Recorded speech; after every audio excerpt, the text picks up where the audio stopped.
بھلا یہ قرآن میں غور کیوں نہیں کرتے؟ اگر یہ اللہ کے سوا کسی اور کا کلام ہوتا تو اس میں وہ بہت سا اختلاف پاتے، اور جب ان کے پاس امن یا خوف کی کوئی خبر پہنچتی ہے تو اسے مشہور کر دیتی ہیں، حالانکہ اگر اس کو پیغمبر اور اپنے ذمہ داروں کے پاس پہنچاتے تو تحقیق کرنے والے اس کی تحقیق کر لیتے،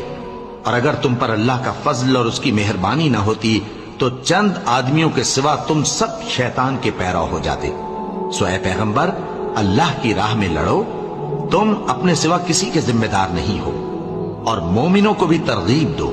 قریب ہے کہ اللہ کافروں کی لڑائی کو بند کر دے، اور اللہ شدید ترین جنگ کرنے والا ہے اور سزا دینے کے لحاظ سے بھی بہت سخت ہے۔